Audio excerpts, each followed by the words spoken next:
When reading the National Security Clause for the third time, Tru's hands began to tremble. This agreement was very different from what it appeared to Beatty. Chinese delegation was growing impatient, and his advisors were pressuring him to sign. But Traoré had noticed the fear in the translator seas.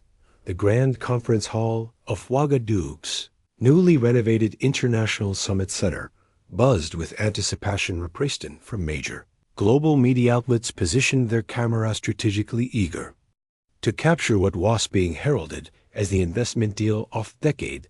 At one end of the massive mahogany table sat Ibrahim Traoré, his military uniform replaced with a simple but elegant African print suit for the occasion. At the other end sat Wei Zhang, CEO of China's Prosperity Mining Consortium, flanked by a team of impeccably dressed executives and legal advisors. This $4.8 billion investment will transform Burkina Faso's economy, announced Economy Minister Kabori to the assembled press. The development of our nation's lithium reserves represents a historic opportunity. The mood was celebratory after years of struggling against Western economic exploitation. Burkina Faso appeared to have found a more equitable partner in China. The terms of the deal, as publicly announced, it seemed remarkably favorable. China's instant in infrastructure, technology transfer, local employment guarantees, and a 6,040 profit-sharing arrangement in Burkina Faso's favor. As the formal proceedings began, documents were distributed around the table. The contract, nearly 200 pages thick, represented months of negotiation. Traor's legal team had already reviewed the agreement multiple times, and his economic advisors were enthusiastic about its potential. Mr. President, this truly is a watershed moment, whispered Finance Minister Arago. With this investment we can build schools, hospitals, modernize our military. Our people will finally see the benefits of four natural resources. True nodded, but something was bothering him throughout negotiations. He had insisted on one key point. His young translator Issa Konet would be present at all meetings. Konet, educated Beijing and fluent in Mandarin, was one of the few people in Burkina Faso who could understand the Chinese delegations. Private conversions today. Konet stood quietly. Ben Traoré, his expression unclustic tense. The seeds of Traoré's suspicion had been planted 3 weeks earlier during a private dinner with Wei Zhang at the presidential Palais while discussing the potential deal over steaming plates of traditional Burkinabe cuisine. Wei had made a comment that struck Traoré as odd. Your lithium reserves are among the purest in the world. With proper management, they could sustain operations for generations. To Combe, it wasn't what Wei said, but how hesitant, with a subtle emphasis on generations that suggested something thinner than the 25-year agreement they were negotiating. When Traoré questioned this, Wei had quickly backtracked. Suggested was merely a translationist. But later that evening Konet had approached him privately. Sir, the young translator had said when Mr. Y mentioned generations, he used a specific Mandarin term that implies perpetual control, not just a long-term arrangement. Since that night, Traoré had instructed Konet to pay particular attention to discrepancies between what was being said in Mandarin and what was being translated. He had also ordered a more thorough review of the contract draft, though each revision seemed to address previous concerns while introducing new subtle language changes. Now, as the ceremonial speeches continued, Traoré opened the massive contract, again flipping to Section 17, dealing with national security and resource protection. Something about the wording had struck him as odd during his last review. The clause stipulated that Chinese security personnel would be stationed at the mining sites to protect their investment standard language in such agreements, but there was a subsection that referenced Appendix H, which contained additional security patrols. Traoré quietly turned to the appendix.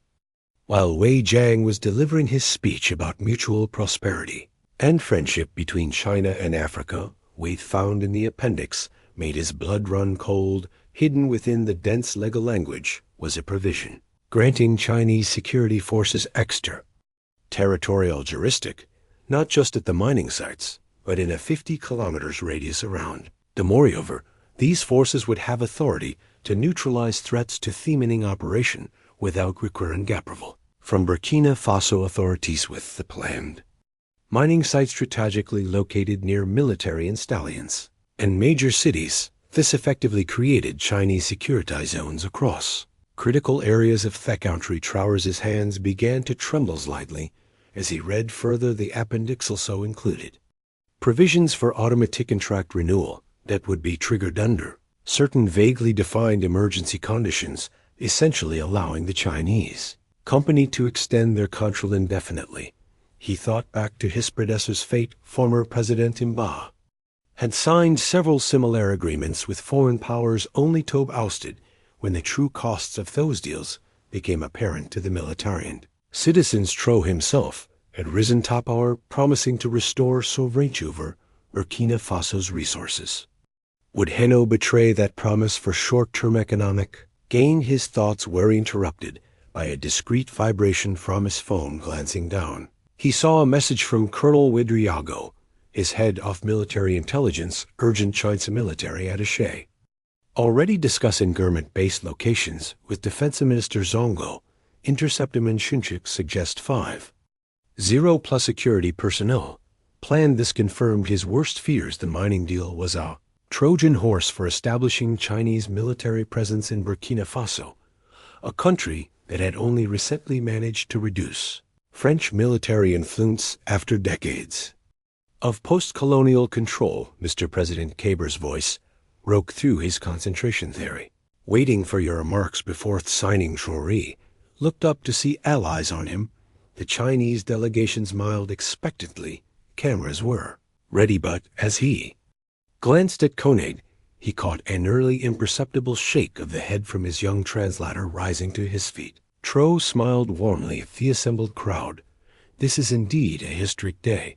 He began, his voice measured and calm, despite the turmoil in his mind. For too long, Africa's resources have enriched others, while our people remaining poverty. Today, we hope to begin a new chapter in how resource agreements are structured. Wei Jiang nodded enthusiastically, but a flicker of unease crossed his face.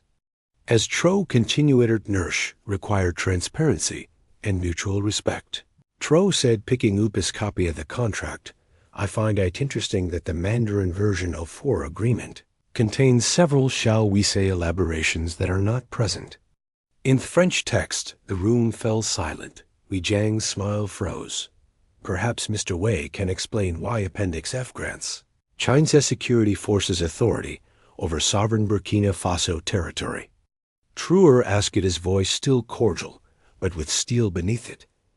Or why the emergency provisions would allow this contract to be extended indefinitely without our consent. The Chinese delegation erupted in hurried whispers.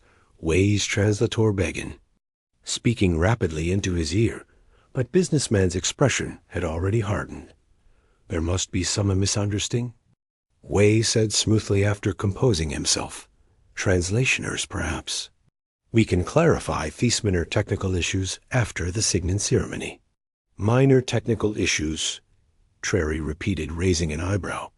I would not consider granting foreign troops jurisdiction on Burkina Faso soil. A minor issue.